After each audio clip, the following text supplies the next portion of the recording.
The Tesla Model Y is getting a huge refresh and brand new features in 2024, but honestly, it may not be enough.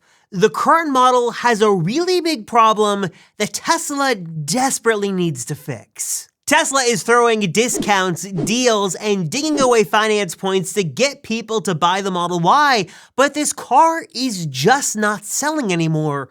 Why? I love Tesla, but I think it's time we have a candid and honest conversation about where the Model Y is in 2024. Let me tell you about what we know about what's coming, the Juniper Refresh, and some major problems Tesla needs to address and fix on the Model Y to make it really worthy of its status of best EV, best-selling car in the world. And also, a huge thanks to Masterworks for sponsoring this video. Regular viewers of this channel know that I like to cover the Model Y on occasion. Yeah, I love the Model Y. I love reporting and covering Tesla news and new updates and features. And honestly, I try to cover all this as objectively as possible, but trying to do that these days, especially trying to talk about the Model Y, is trying to walk a tightrope. On one hand, let's just face it, most of these headlines have a beef with Elon and Tesla, and every single sort of news piece about Tesla is sensationalized to the max, and it's always doom and gloom about how bad Tesla is and massive recalls and all this stuff that just, quite frankly, it's just not true. But at the same time, Tesla is not perfect, far from it, and there is some valid news and concern right now about the Model Y and slumping sales and Tesla cutting Model Y production. The Model Y is in a very serious place right now. They've got a bit of a problem, and it's something we should discuss and not shy away from. I love Tesla, but I will tell you, this is objectively a problem. But wait, didn't I just say that the Model Y was like the world's best-selling car? Isn't it loved by so many people around the world? Didn't I even buy and spend my own money to get one? Yes, and I've referred many, many people to get them as well. Let me make this clear. I like the Model Y a lot, but there are some serious issues with that vehicle we need to discuss. But to give you a little context, let me start first where we stand right now in 2024. Right now, the Model Y has sort of hit its peak. It's hit its final form. You now have the Model Y available in more configurations than ever before, more color options and wheel options and features than we've ever seen before. Tesla has been making essentially the same design for the last 4 years, and now has sort of perfected it to make it the most quietest, the most comfortable, basically the best version of what we've had over the last couple of years is what you can buy right now. No better, no worse, it's the best of what you can get, but that best isn't really cutting it for most in 2024. Since its release back in 2020, the Model Y has been pretty universally loved and has been basically smashing sales records all over the world. But something has happened over the last couple of months, maybe the last year or so, where we've started to see this decline. Some enthusiasm has waned on the Model Y, some reviewers and pundits are more critical, and the universal love the Model Y used to have is still definitely there, but I don't think it's what it used to be. And I'm not trying to say this to bring it down and say things negatively. Again, I just think it's time we have an honest conversation. Tesla sales are slumping. Deliveries are down. I think we just saw the Tesla sales are at a 15-month low over in Europe. And the Model Y just isn't selling as much as it used to, which is why Tesla is going crazy with all these incentives. They're trying full self-driving transfers. They're trying the ability to transfer unlimited supercharging. They're trying to offer discounts and special financing terms, new colors, new features. They're trying everything they can to move the needle to get sales to go back up. But even with all of this happening right now, we just heard a report a couple of days ago that Tesla is planning to cut production of the Model Y at Giga Shanghai, one of their biggest global factories, by up to 20% over the next couple months because they're expecting that demand to continue to go down. And to make this abundantly clear, this is not a Tesla-specific problem. I think car sales in general aren't as strong as they were years ago. I think a lot of people are a little bit wary of spending additional income on vehicles, and an EV purchase right now is more of a luxury than a necessity. This isn't to say this is all Tesla's problem and doom and gloom, but again, I do say that if we look at the actual data and we make data-driven choices, Tesla's in a bit of a sales pinch right now, and they understand that and they know that, and that's why they're trying to offer so many incentives, and I think they're trying to move the needle back in the right direction. And while I definitely think a component of this is people not wanting to spend excess funds on vehicles. That's a huge component, and maybe EV demand is a little down right now. I think another equally important component is many who are looking at the Model Y and thinking two or three things. One, pricing is just not where it needs to be competitive. The second is that in general, the Model Y isn't as competitive as other vehicles that are in a similar class, whether they're EV or not. For the money, you can get a better car with other features you might want. And the third reason is that I think many are looking at the Tesla news and going, well, Tesla's working on a pretty big overhaul, this big Model Y Juniper Refresh. Why would I spend the money now and get a Model Y that's going to be outdated in 12 months? Let me just wait for this new model and get all the new bells and whistles and new features. And waiting to buy a Model Y, or really any car for that matter, does make a whole lot of sense as of right now in 2024 because, let's face it, we're already getting crushed by the prices of just about everything. And it's not like we can take advantage of the supposedly super strong market we're all living in to get some of that money back. Just sort of think about it. In a zero-sum game like the stock market, you're always fighting the house. The house is always going to win. Sort of the global investing giants and the firms with unfair advantages like world-class research teams, insider connections, and God knows what else they've got access to that we don't. They're scooping up all this new wealth while we get left with, well, just the pennies. But now you can have the house on your side and fighting for you. Now you won't have to worry about the stock market moves that may or may not happen in your favor as you save for that brand new Tesla, because now you've got access to Masterworks. Masterworks' art investing platform has turned what was previously an inaccessible asset class into a legitimate option for individual investors, and they've already distributed investor proceeds back to their investors, over $55 million back to investors to date. See, in the art investment world, it's Masterworks who has the connections and the world-class research team. They're the house, and now the house is working for you. Not to mention that this is an asset class that's outpaced the S&P since 1995 by 64%,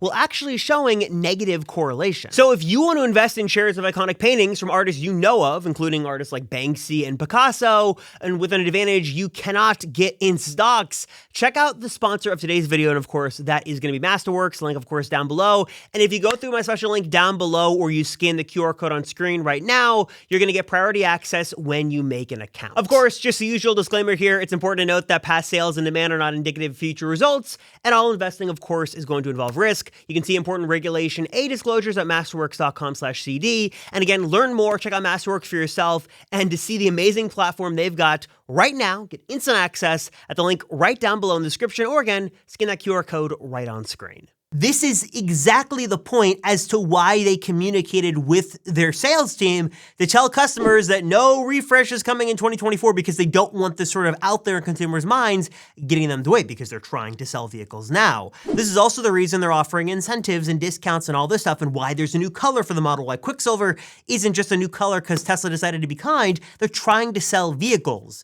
And as I sort of was thinking about this and thinking about the Model Y and looking at this problem, I thought it'd be good to have a discussion about some changes Tesla could make right now to make the Model Y better, and some things I'd like to see as a Tesla owner and fan that make the Model Y better, more competitive, and just a more compelling offering. And please let me know your thoughts down below, and if you agree or disagree, I won't be offended. You know where to leave your comments. Obviously, I think the first thing Tesla needs to do is they need to focus on bringing the new Model 3 features over to the Model Y. And I'm not going to beat a dead horse here because we know Tesla is working on this right now, but when you compare the Model 3, that sedan with the all-new interior and the cooled seats and the multiple screens and the better acoustics and glass and drivability and all that stuff, to the Model Y, you've got a tale of two very different stories. One is sleek, modern, fresh, and new, and the other does look a bit old and drab and tired. Not to say the Model Y is a bad car, but that's definitely something to consider. The Model Y obviously has its own advantages right now. Obviously, because Tesla has been producing this at scale for so long, they can really try to pinpoint in on a good price of where the vehicle needs to be. And obviously, also, it's also one of the Teslas that qualifies for the full federal tax credit. The Model 3 only the performance model does, but the Model Y, any model does. So that's definitely something that the Model Y has going for it. But I also think that when we talk about pricing is a way that Tesla could definitely make the Model Y better. And I know that sounds a little contradictory because I just talked about Tesla making the Model Y better and adding new features. How do they bring down prices? There's one thing Tesla could do that I know might be a little bit controversial, but might actually be good for many consumers out there, and that is to make a true standard range base Model Y. The base Model Y we've got right now is only a few $1,000s cheaper, and granted, to Tesla's credit, the offering they have for this base Model Y is really good. Minus a full audio system and a extra motor and some other smaller odds and ends, you're getting a very luxurious Tesla, feature-packed with a bunch of stuff, and you're basically getting the full Tesla experience. Long ago with the base Model 3, we had heard that Tesla could get a little bit more aggressive with cutting features from the car in order to bring down that price, and maybe that makes sense for a base Model Y. Let's say that Tesla does go through with this plan. They do refresh the Model Y and release this all-new Model Y Juniper Refresh, but maybe with that lineup, there's a new base model that Tesla really focuses on driving that price down as much as they can. So maybe with the federal incentive, you're looking at sub $30,000, maybe around that $25,000 rumored price tag, and would really get that to a price that a lot of people would be comfortable with. Now, with that said, Tesla would have to make a lot of concessions with that vehicle to bring that price down. You're looking at a smaller battery with less range, less performance, probably a rear-wheel drive offering. Maybe Tesla does things like they take away the glass panoramic roof and just do a regular roof. Maybe they've got some more basic colors. You've got smaller wheels. You've got a smaller screen. You don't have ventilated seats. You don't have all heated seats. There would have to be some sacrifices made to get the price down for that vehicle. But I think that if it's an offering in the lineup, not a must go with, but just an option for many who are very price conscious and looking to make that transition to a Tesla and want to get a Model Y, but don't want to break the bank, having a little bit of a more affordable mass market vehicle that makes some concessions for a considerable price cut might be worth it and something Tesla should consider with the Model Y moving forward. Obviously, the exterior design is a big thing for many. A lot of people just want the Model Y to look visually different. I think we're going to see that with the Juniper Refresh on the front and back, so that'll probably be a box that Tesla can check. Also, I think an emphasis on creature comforts. I mean, for a car in this price category, it should have ventilated seats. I think the new Model Y, and really all Teslas for that matter, should come standard with an automatic powered frunk. Having the powered trunk is great, but not having a powered frunk in this vehicle sort of doesn't make any sense. That should definitely be there. My other recommendation for Tesla, which I think would be a good move to make across the entire board, is to eliminate enhanced autopilot and just offer two things. The basic autopilot with all of those features plus the full self-driving system. The problem that Tesla sort of has is that they were too good too early, and basic autopilot was revolutionary for its time. The problem is that many other auto manufacturers and EV makers have caught up, not in the same way, but there is a lot more competition in that space, and the basic autopilot package isn't as compelling as it once was. I think that if Tesla could bring all the EAP features down as a standard feature, the ability to do standard, navigate on autopilot and auto lane change and some sort of version of auto park and summon, bringing those as standard features to every single Tesla, I think makes a whole lot of sense. And then keep full self-driving for those who are willing to pay for the full self-driving features. But having enhanced autopilot as sort of this weird middle child that doesn't make a ton of sense. I think that if Tesla was to eat a little bit of the cost there, of course it's just software, but eating that cost, so to speak, and bringing that as a basic package would make the entire Tesla lineup, including the Model Y, much more compelling in 2024 and beyond, especially as we see a heavy emphasis on increased competition from other EV automakers in general. A few other things I'd personally love to see: 5G upgrade in Teslas, get rid of LTE, go with the faster 5G data speeds, that'd be nice. I'm a very big fan of 360-degree top-down view. Rivian does this really, really well in their vehicles. I'd love to see this come to Teslas. And then this is a big gripe of mine, but I'm just gonna keep saying it until Tesla fixes it. The fact that they do not include a charging cable with the vehicle here in the United States is asinine and crazy. I get it, if you don't want it, you don't have to have it or pay for it, but if this is your very first Tesla and your very first EV, you should get the basic mobile charging kit with the car. Come on, Tesla, how cheap do you have to be? Okay, so what is the point I'm trying to make in this video? Let me break it down really succinctly. I love the Model Y. Model Y is a great car. Tesla deserves all the success they've earned. All the records the Model Y has broken have been legitimate, fair, and Tesla deserves all the success they get. But as it stands right now, considering all the advancements in Tesla's lineup with Cybertruck and the all-new Model 3 and what they're doing with Model S and Model X, the Model Y, although it's sort of Tesla's best-selling vehicle, feels a bit like the forgotten stepchild. As we see sales slump and Tesla really experience a bit of a delivery crunch, I think focusing on enhancements to the Model Y is going to be extremely important and something consumers will really care about. I think somehow focusing on a more cost-effective offering is something Tesla's working on, and I think many consumers would appreciate. I think bringing all of those Model 3 Highland features to Model Y, ventilated seats, better tweak suspension, rear screen, new interior, all that stuff is going to be a very welcomed addition.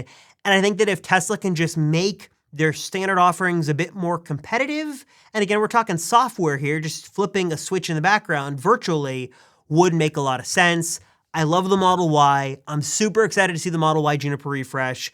But I think right now the Model Y is in a bit of a pickle, and Tesla's going to continue to sort of run all these promotions, but they need to get a new and improved model out and get people excited about it, because I think a vast majority of people are looking at the current offering, they're enticed by the pricing, they're enticed by the incentives, but with the new one around the corner, they don't want to spend the money now, which is causing many to not buy, and they'd rather wait, which honestly, if I was in that position looking at a Model Y, that's exactly what I'd personally do. So I'm curious, guys, as always, let me know your thoughts down below. Don't be shy. I can take the criticism. If you disagree and you hate me, drop a comment down below and let me know. If you agree with me, though, let me know your comments down below as well. Also, if you want a chance to win an Amazon gift card totally for free, all you got to do is just do 3 simple things. Drop a comment down below with a, let's see, let me have you do your car's name. If you've got a Tesla and you've named your Tesla, let me know what that name is in the comments down below. Then just subscribe to the channel and like this video. That's it. Pick a couple people random and do an Amazon gift card giveaway. As always, I appreciate you guys watching. Thank you so much for your support. Thank you for watching my videos. I appreciate you all. I'm Robert Rosenfeld. I'll see you all in the next one.